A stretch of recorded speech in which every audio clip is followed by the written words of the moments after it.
जिसमें कि front line workers की कैपेसिटी बिल्डिंग के बारे में उनको रिक्वायर्ड रिसोर्सेज प्रोवाइड की जाएंगी।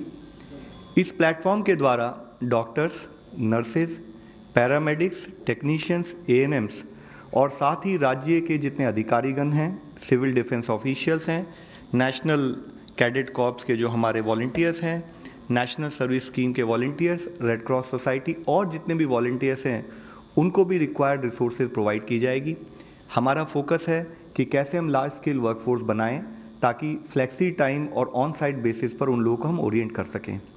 इसके साथ ही मिनिस्ट्री ऑफ हेल्थ ने सस्पेक्टेड या कंफर्म्ड प्रेग्नेंट लेडीज से संबंधित फिजिशियंस के लिए एक ट्रेनिंग मॉड्यूल्स एम्स के द्वारा वो लॉन्च कर रहे हैं, जिसमें कि सस्पेक्टेड या कंफर्म प्रेग्नेंट वुमेन अगर जो कोविड से रिलेटेड हैं उनको एंटीनेटल केयर और लेबर मैनेजमेंट के रिक्वायर्ड टेक्निकल गाइडेंस दी जाएगी। इससे साथ ही हम देखें कि भारतीय वायुसेना की तरफ से भी स्टेट गवर्नमेंट और एजेंसीज को लगातार सर्विसेज प्रोवाइड की जा रही हैं, जिसके तहत मेडिकल सप्लाईज, मेडिकल इक्विपमेंट्स और पर्सनल को नोडल पॉइंट से एयरलिफ्ट कर पर्टिकुलरली नॉर्थ ईस्ट रीजन जैसे कि मणिपुर, नागालैंड और गैंगटॉक या union territories of Jammu Kashmir और लद्दाख में पहुंचाया जा रहा है।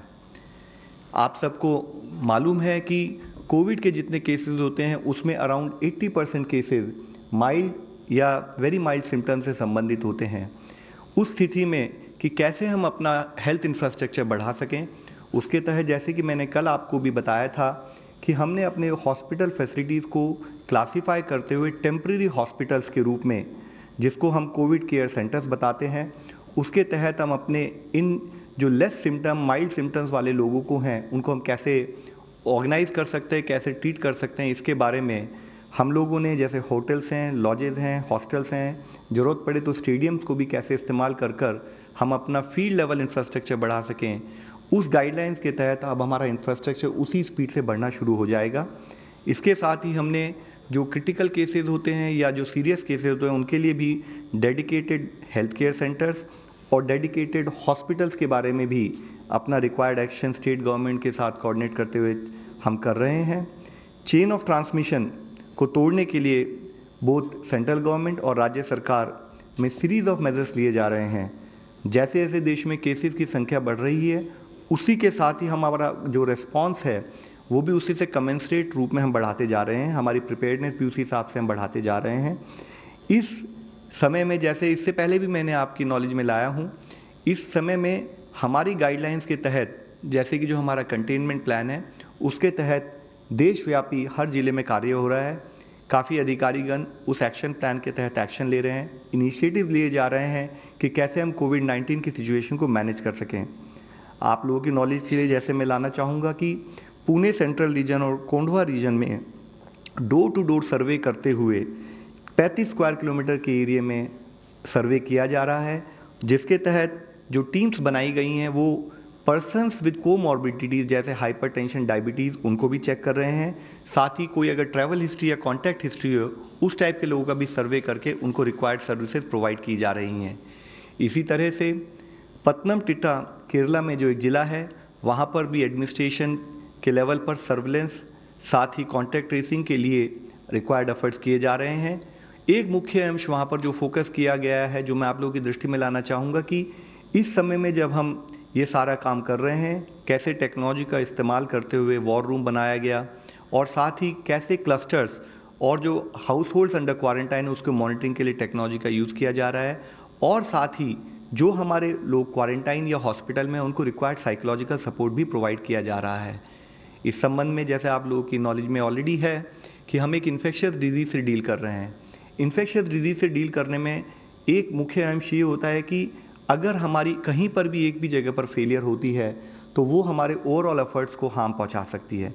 इसलिए जो भी हम एक्शन लें वह यूनिफॉर्म हो, वह एक 100% इंश्योर्ड हो। उसके तहत हम सब आप लोगों के द्वारा फिर से रिक्वेस्ट करना चाहेंगे कि आज जिस सोशल डिस्टेंसिंग की, जिस लॉकडाउन की स्थिति में हम ये सारे एफर्ट्स कर रहे हैं उसमें काइंडली सब लोग हमें अपना सहयोग प्रोवाइड करें ताकि हम इस बीमारी से निजात पा सकें। धन्यवाद। गृह मंत्रालय की तरफ से गृह मंत्रालय की तरफ से अपडेट ये है कि राज्य सरकारें लॉकडाउन के एनफोर्समेंट में लगी हुई हैं। हॉटस्पॉट्स में लॉकडाउन मेजर्स को राज्य सरकारों द्वारा और भी बढ़ा दिया गया है। पुलिस द्वारा निगरानी और भी इंटेंसिव हो रही है। खासकर इन लोकेलिटीज़ में कम्युनिटी लीडर्स की मदद से लोगों के बीच जागरूकता बढ़ाई जा रही है। मार्केट्स में, बाज़ारों में, बैंकों में ज़िला प्रशासनों ने सोशल डिस्टेंसिंग रखने के लिए कई कदम उठाए हैं, जैसे एरिया मार्किंग और कई जगह पे बैरिकेडिंग। एसेंशियल कमोडिटीज़ और सर्विसेज की स्थिति संतोषजनक है।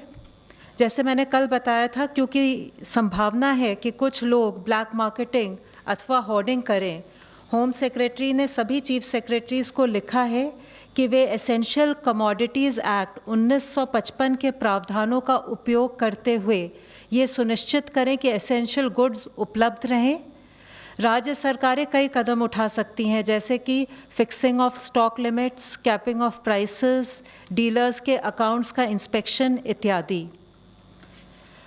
जैसे कि आपको पता होगा, प्रधानमंत्री गरीब कल्याण योजना के अंतर्गत सरकार ने 1.7 लाख करोड़ रुपए की राहत पैकेज की घोषणा की थी।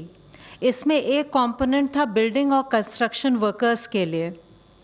3.5 करोड़ पंजीकृत बिल्डिंग एंड कंस्ट्रक्शन वर्कर्स को सहायता देने के लिए राज्य सरकारों को आदेश दिया गया था कि वे building and construction workers welfare fund यानी कि भवन और अन्य निर्माण श्रमिक कल्याण कोष का उपयोग करें।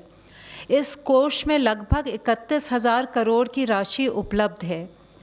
राज्य सरकारों ने इस निर्देश का क्रियान्वयन आरंभ कर दिया है। 31 स्टेट्स और यूटीज ने 1,000 से लेकर 6,000 रुपए तक के कैश बेनिफिट्स अनाउंस किए हैं। 2 करोड़ से ज़्यादा श्रमिकों को लगभग 3,000 करोड़ की राशि दी गई है। 29 लाख श्रमिकों को फूड रिलीफ भी दिया गया है। आशा है इन सब मेजर्स से हमारा लॉकडाउन इफेक्टिवली इम्प्लीमेंट हो पाएगा। धन्यवाद। आईसीएमआर की तरफ से